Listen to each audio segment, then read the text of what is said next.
Welcome back to Trending in Education. Mike Palmer here. Very excited to have a return engagement today. So about a year and change ago, we had Kate Eberle Walker on the show. She's the CEO of a company called Presence Learning, and had a great conversation about teletherapy and how to bring services into schools prior to the pandemic.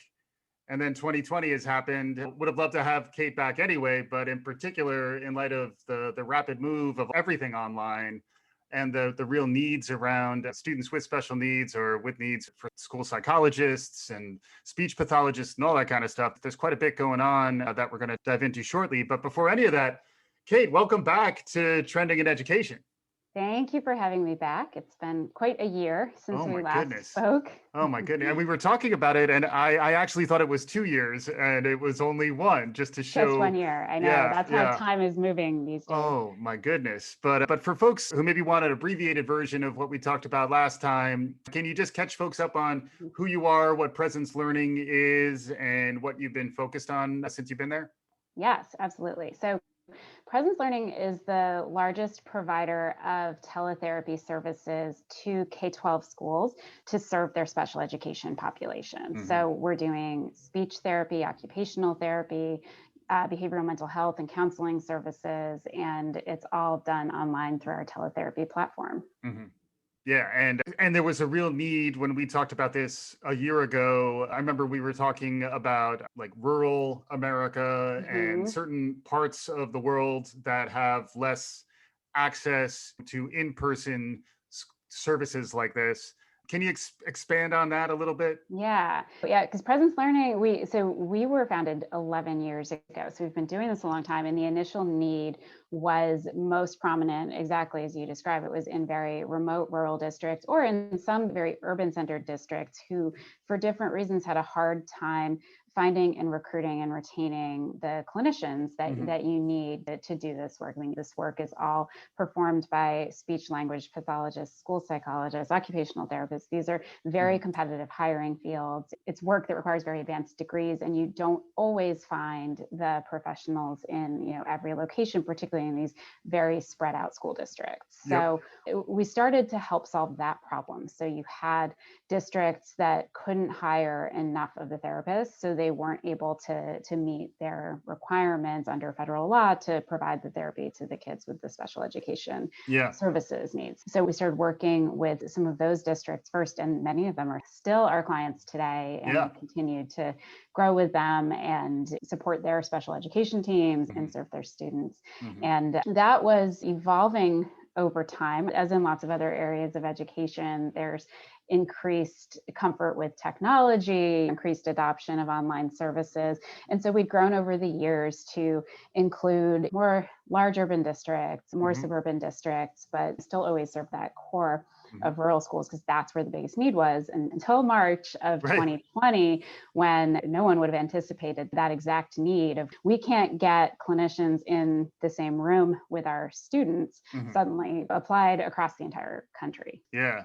The demand shifted, and everyone was already forced to adopt. So the adoption problem was now gone. Then you have to figure out, how do you start to execute against this enormous need in a new format? So it's not just that they may not have been ready to move online, but then even how you deliver the services online, there's a training component for the workforce as well. Which is huge. So that exactly. So the conversation with schools changed from trying to convince them to consider online, to try online, to rapid pace jump to, okay, we have to do it online, and we're not sure we know exactly how to do that. Can you help us? And so that it changed a couple of big things for our company. One was just recognizing that suddenly the most valuable thing that we had was not only having our own team of clinicians who were available to serve kids where schools didn't have the staff, but suddenly it was our knowledge, that expertise in how to do this and how to adapt your offline practice to an online modality. And so we expanded our business model really quickly, looking back to March, because we realized not every school is going to want to, they all need to go online, but that doesn't mean that they're all going to want to hire our clinicians to serve their kids. I mean, they have There's large special education staffs in every district across the country. They know the kids, they have their relationships. They're going to want help connecting with their kids, not replacing them. So we changed what we were doing and started focusing on licensing our teletherapy platform and running professional development training sessions. We call it Teletherapy Essentials. Yeah. And it's everything you need to know to use the technology to work in the platform, but then also the more qualitative, how do you need to change your approach to what makes for an engaging therapy session? How do you connect with the child through the screen? Yeah, that's interesting. And I'm always struck by the parallels between the therapeutic relationship, the clinical relationship, and the teaching dynamic, the teaching relationship. And it seems by virtue of this pandemic, it's all been brought into the home through screens and video chats and all of that. Any perspective on how that transition, especially from the inside, it's in some ways you've already been there, thinking about using this mode, understanding there are benefits as well as its drawbacks, and then this massive transition happens, very suddenly. What have you learned over that period of time? One of the big things was it really drove home the importance of communication with the home, with the parents, with the other caregivers, and what schools needed to jump to in terms of online service is the most complicated way to do it. So pre-COVID, we had two distinct groups that we served. We served virtual schools who were always needing to tackle that second layer of complexity of not just how do I engage with a student through a screen, but how do I coordinate with the family at home to make sure that service happens. And then there were all of the schools that we were serving in school buildings where you take out that communication piece and you just focus on having that therapy be happening through a screen. Even physically in the school. It would be physically happening in the school. So you'd have an aide, you'd have a paraprofessional or another aide who would be picking up the child from their academic classroom, bringing them to a therapy room, bringing them up in front of the screen. So all of those pieces of it were taken care of in the school. So you had two things were changing dramatically. You had that coordination piece of what are all of the calls, emails, instructions, coordination points that need to happen to get that child sitting in front of the screen. And then what do you need to do to engage and have a productive session? So it's really complicated. So I think we knew from working with virtual schools, but we really learned all over again with our schools that you had to get the communication. We've added not just processes, real functionality to our platform in terms of text ability to do text reminders to parents or the at-home caregiver to making the session happen is as important as making it engaging once you're there. Yeah, a topic we've talked a lot about on this show is digital inclusion. We have expectations, particularly those of us who are connected and online all the time through our smartphones, through fast connections, wherever we go. We have a perception of the world around us that isn't necessarily shared by everyone who's out there. And one of the trends that has really emerged and become more front and center now is that broader awareness that these access gaps exist. Can you talk about how that came into being through the pandemic from your perspective? Yeah, we certainly see firsthand the dramatic differences in tech equipment, and that's across all areas of academic learning. Schools are grappling with this. We all read these nice headlines about the very large urban districts that might get a corporate donation of thousands of tablets or Chromebooks or laptops.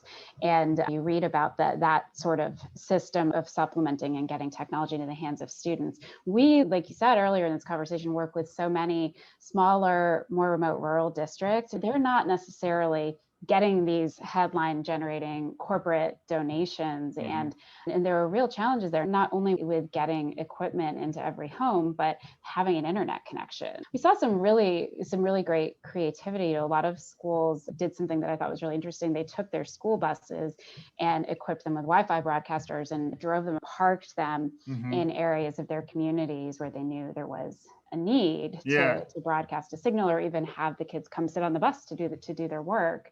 Things like these community solutions are a really big part of keeping education going right now in the country. And then the other thing that we saw a lot of was recognizing that we needed to make it easier for all parents to be able to communicate and understand what was being asked of them and their children, which means having more languages than English. Mm.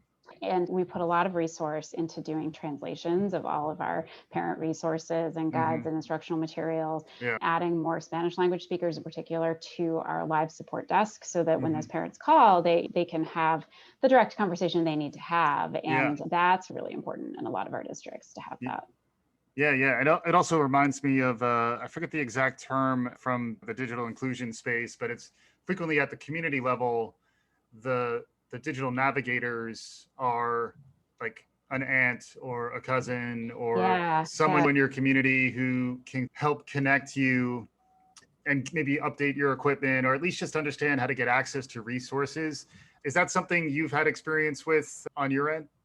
Definitely. So we do this thing, we would call it a tech check, a technical check that any family member or a student themselves, if they're older, can do that, that we require to happen before the first online therapy session. Yeah. And it's just a checkpoint to get to talk to one of our technical guides if you need, and make sure that you're hooking into the right webcam and the audio feed and all of those pieces. And when we do that, the interaction point is often a household member other than the parent or the student is the one that's making sure that everything is set up and ready to go. Yeah. We take a lot of stuff for granted at times, but then on the other side, so that's this massive forcing function of the pandemic. People have to move online. We're more increased demand for school services around psychology, teletherapy. We want to talk about school evaluations and some of those things in a second.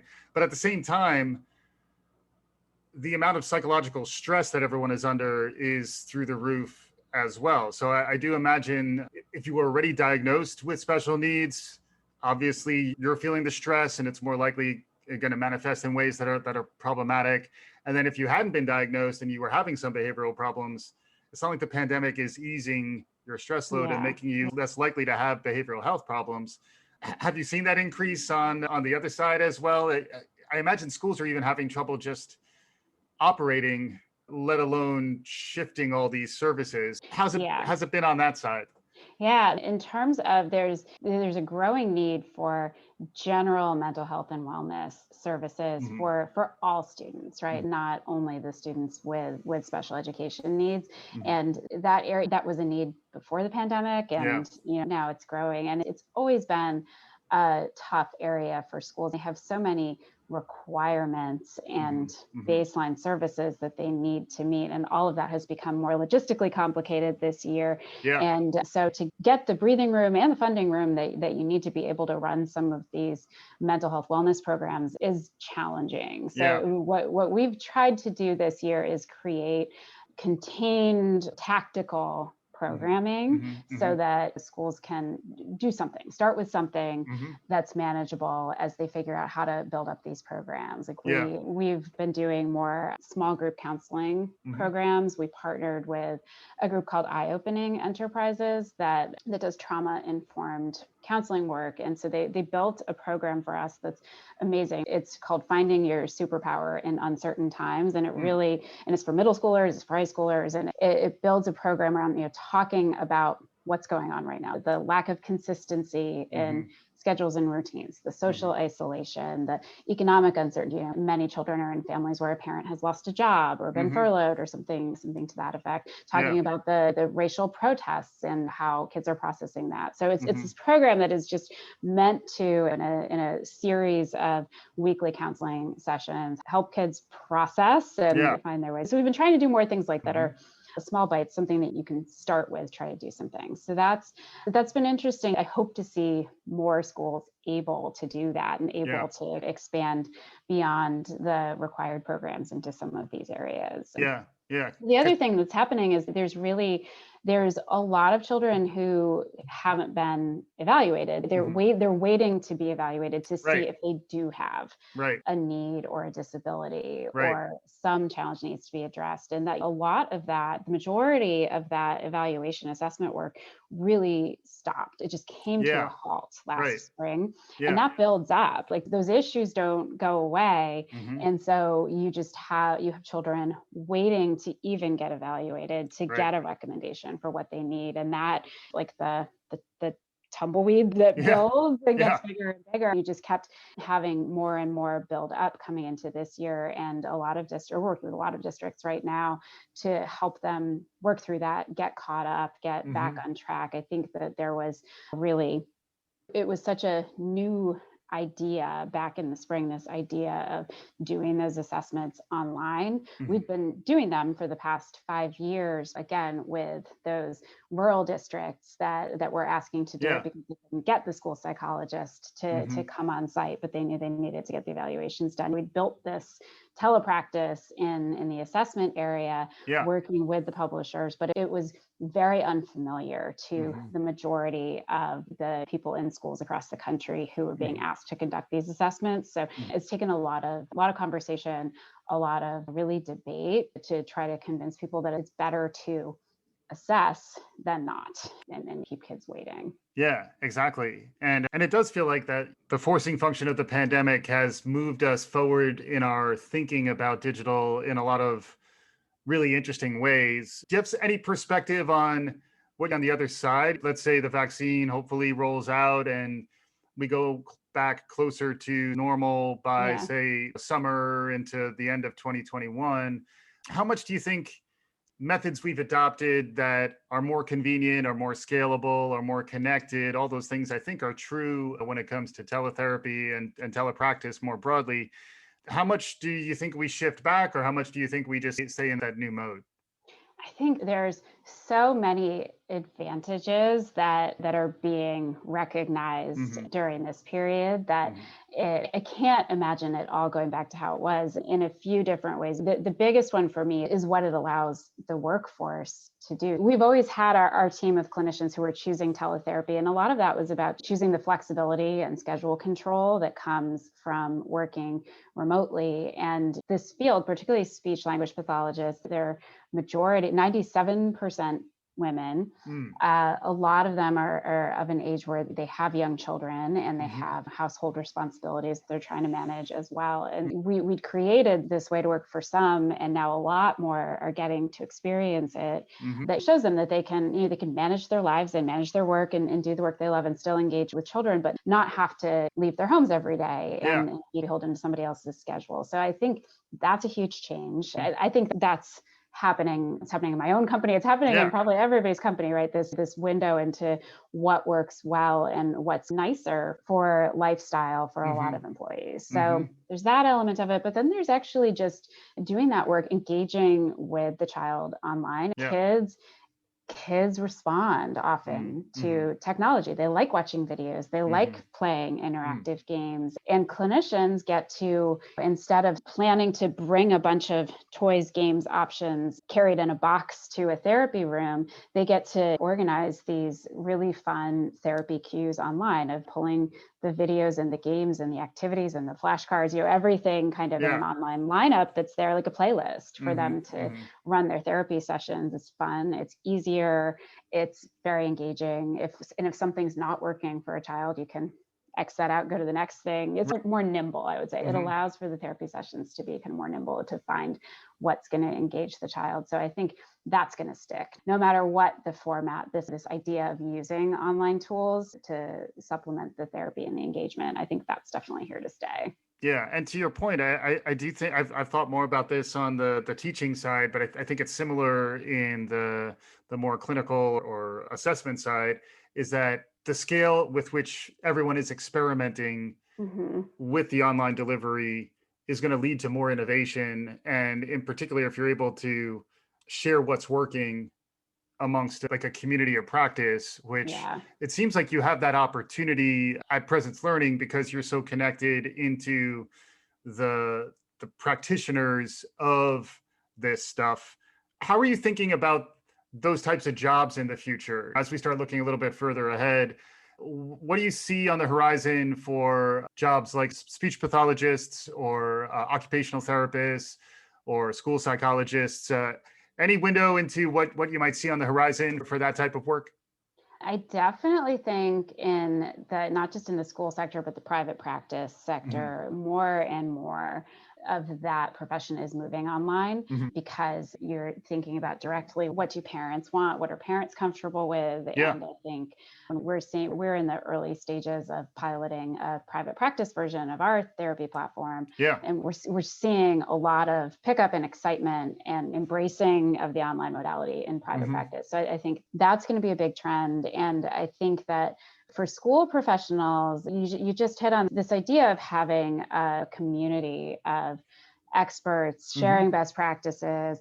That's just being discovered in a new way. We had, coming into the pandemic, we had about 1,000 clinicians. It was already this kind of great community that were sharing what worked for them, sort of tips, tricks, resources. Yep. Now we have about 8,000 clinicians using Hmm. the platform. We've grown our own team, plus we're training and licensing the platform to school teams. So that's a huge Yeah. group to Hmm. really pull from, find out. Every day we're getting a new idea, a new suggestion for which assessments they'd like to have integrated into the platform, which activities they're going to other sites to pull from that Hmm. we can make easier for them to access, and so on. And so you have this a lot of energy. We started running these clinical workshops for our presence learning community of providers, and someone will run a session on something that they have experience in, a specialty of theirs, and just invite others to join. And when you have thousands of people, you always get a really engaged group that just Hmm. wants to learn and push their own practice forward. So I think it starts to get into a different kind of continuing education, professional development, almost Yeah. this idea of the sort of sharing and sourcing across the group. Yeah, it's interesting when you start meeting the tremendous demand that is out there, and also any stigma associated with mental health or reaching out for those types of services seems to be waning a little bit these days. I was talking to someone recently who said, if you're not anxious nowadays, there's probably something wrong with you. And then also understanding when it's serious enough that you do need help, which is the other reason why I very much appreciate that there are organizations like Presence Learning out there that are making sure that the services are trauma informed, that in the event that there's a real problem, you have Mhm. more of a safety net of a community that's built in to make sure that these services that really are essential services are delivered in resilient ways that are also sensitive to the Right. needs of the individual and the family. Yeah, yeah. And you have to take a really different approach, maybe a more deliberate approach to the risk spotting and identification and the coordinated action plan when we're doing a new implementation in any school. One of the first things we need to do is establish the emergency plan. If one of Hmm. our therapists through the screen sees a dangerous behavior Right. or signal, who do they alert? And Mm. sometimes that can be very little, right? Like we had an example of a child who's playing with matches, Mm. and you're not in the room, but you're Right. certainly gonna, you see it, you certainly are gonna act Yeah. swiftly to address it. But Yeah. it takes a little more planning and process and coordination to make sure that if and when things like that happen, that Yeah. you can still take full responsibility. Yeah, it's really interesting when you start thinking through. I hadn't thought of the child with matches example. That's a great one. I was thinking also more the positive aspect of the boundaries that are built into Yeah. Mhm. online. Can you expand on that a little? I think the biggest thing, that there is a natural boundary, right? There's a safety, I think, Hmm. on all sides from not having the physical dynamic Yeah, right. along with the emotional. And I think the biggest thing it does is really leads to more opening up and Yeah. more comfort, more honesty, Hmm. maybe Hmm. even because there's a different feeling of engagement. There's also more of a feeling of anonymity, Yeah, which, and I know people talk about in other online contexts, there can be maybe a meanness that comes from right, anonymity and what people right. might post on social media that they Hmm. wouldn't say to somebody. But in a one-on-one Yeah, online session, or looking at each other on a screen, yeah, but having the comfort that you're talking to someone who doesn't live in your community, isn't right, going to run into your mom at the right. grocery store. Yeah. It really does allow for still a nice relationship to build without some of those worries. Yeah, exactly. It's almost like a house call in a sense too, which is another. I've always thought how this is helping the agoraphobic and people who are more just socially anxious, who Hmm. don't even want to go out to the appointment, like going through Right. the travel to get to the place where you're going to be evaluated. I imagine we can begin to reach people who otherwise wouldn't have had. Yeah, something that was an obstacle doesn't Yeah, have to be a yeah. factor. Yeah, Yeah. exactly. Exactly. So lots of good stuff on the horizon there. And then whenever we have our guests, we always like to know any other things you're noticing, any other hot tips or looking into your crystal ball for the future. I'll start with just one more on the special education Yeah. and therapy topic, which is we've talked a bit more about the parent involvement, the family involvement in Hmm. education. But I'll say both in my work for presence learning and in other board work, advisory work around the sector, I think the parent as a secondary customer Mm, for education and as an influencer and an involved participant, I think mm, that trend is going to drive a lot of things. And I think mhm, every company, including ours, we don't sell our service directly to parents, but mhm, we are certainly thinking more actively about what we need to do to engage them, because engaging the parent and having mm, their support in whatever you're trying to do across mhm. education is just so critical. And I think that's just a big topic that I Yeah. think is interesting. And for me, having come from Mhm, Kaplan, Princeton Review, these companies that did directly serve parents as mhm. the consumer, and now being over in the school world, I think it's just to me really exciting to think about Yeah. having parents get more active, Yeah. and I think as a company thinking about how you can educate parents and make sure that they have all the information they need. Yeah, it's especially interesting if you think about what we were talking about before, where the services are delivered into their home. The Hmm. parent may be sitting next to her child while you're setting up for the session.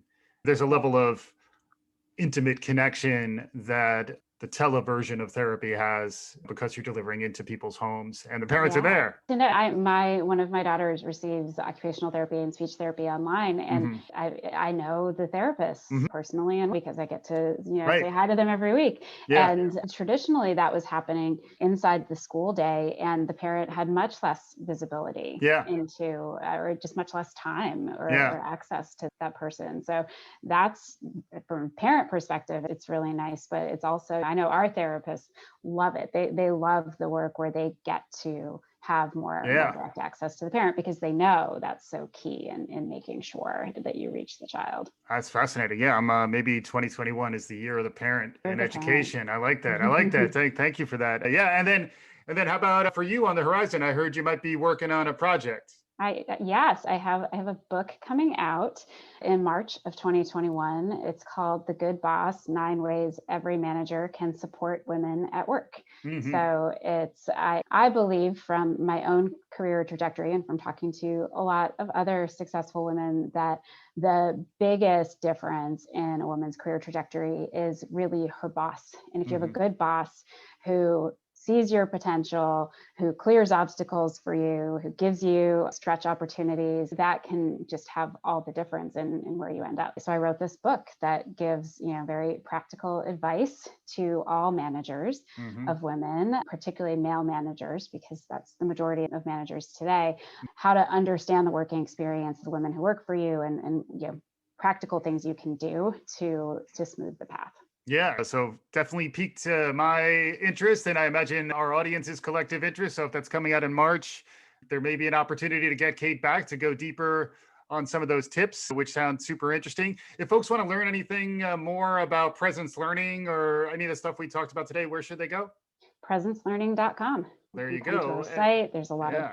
videos, a lot of ways to reach our teams from there to get more information. Yeah, and I know you're out there more on podcasts, and you're an interesting follow on LinkedIn. So I would Please, yes. Eberle recommend. Walker at Yeah, LinkedIn. Yep. yeah, exactly. So, Kate, thanks so much for coming back to Trending in Education. It was wonderful to have you back. And for our listeners, thanks as always for listening. We'll be back again soon. If you like what you're hearing, tell a friend, write a review, share us. This is Trending in Education.